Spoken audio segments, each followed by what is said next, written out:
વર્ષની શરૂઆતની અંદર અગત્યની વાત કરી એ છે આપણી જમીન. જમીન આપણને બરાબર ઉત્પાદન મળતા નથી.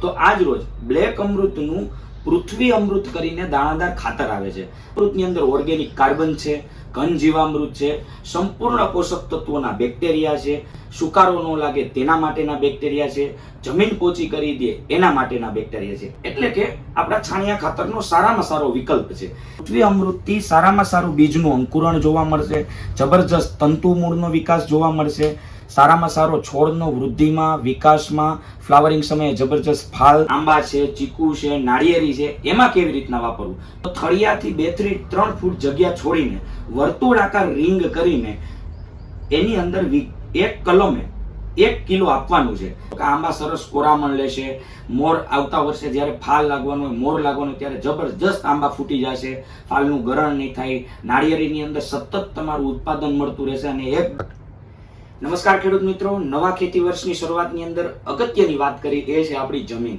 જમીન જ શું કામ? જમીનની અંદર જ આપણે જ્યારે બીજનું વાવેતર કરી ત્યારથી લઈને પાછું આપણને ઉત્પાદન મળે એમાં કોઈ અગત્યનો ભાગ ભજવી જતું હોય તો એ છે આપણી જમીન. જમીનને ધ્યાનમાં લઈને ચાલુ વર્ષોની અંદર ઘણા પ્રશ્નો છે.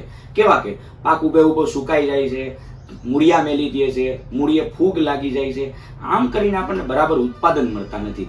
તો આજ રોજ બ્લેક અમૃતનું પૃથ્વી અમૃત કરીને દાણાદાર ખાતર આવે છે.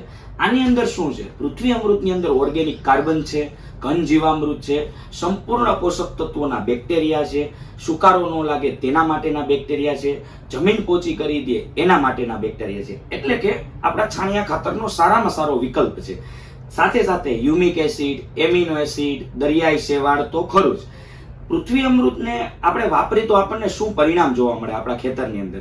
જો પૃથ્વી અમૃતને તમે વાપર્યું હશે તો પૃથ્વી અમૃતથી સારામાં સારું બીજનું અંકુરણ જોવા મળશે, જબરજસ્ત તંતુ મૂળનો વિકાસ જોવા મળશે, સારામાં સારો છોડનો વૃદ્ધિમાં, વિકાસમાં, ફ્લાવરિંગ સમયે જબરજસ્ત ફાલ અને એકદમ વજનથી ભરપૂર હોય એવું આપણને ઉત્પાદન મળશે. સાથે સાથે છોડ ક્યાંય તમારે સુકારામાંથી લઈ બધી રીતના રાહત રહેશે.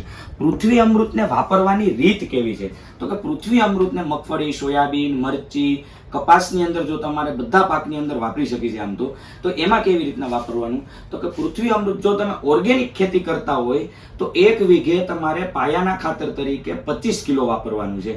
અને પાક 30-35 દિવસનો થઈ ગયો હોય ત્યારે વાપરવું હોય તો ઓર્ગેનિક ખેતી કરતા હોય તોય તમારે 25 કિલો વીઘે વાપરવાનું છે.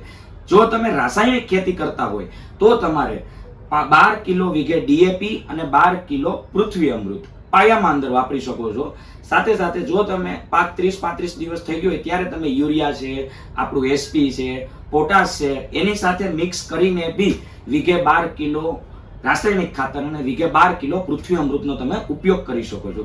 જો તમે પૃથ્વી અમૃતને બીજે કેવી રીતના, ધારો કે આંબા છે, ચીકુ છે, નાળિયેરી છે, એમાં કેવી રીતના વાપરવું? તો આંબા, ચીકુ, નાળિયેરીની અંદર તમારે વાપરવું હોય તો થળિયાથી 2 થી 3 ફૂટ જગ્યા છોડીને વર્તુળાકાર રિંગ કરીને એની અંદર 1 કલમે 1 કિલો આપવાનું છે. જેનાથી તમારે જબરજસ્ત કેવા પરિણામ મળશે? તો કે આંબા સરસ કોરામણ લેશે, મોર આવતા વર્ષે જ્યારે ફાલ લાગવાનું હોય, મોર લાગવાનું ત્યારે જબરજસ્ત આંબા ફૂટી જશે, ફાલનું ગરણ નહીં થાય, નાળિયેરીની અંદર સતત તમારું ઉત્પાદન મળતું રહેશે અને એકદમ ફ્રૂટની સાઇઝ અને ભરપૂર પાણીથી એવા તોફા મળશે.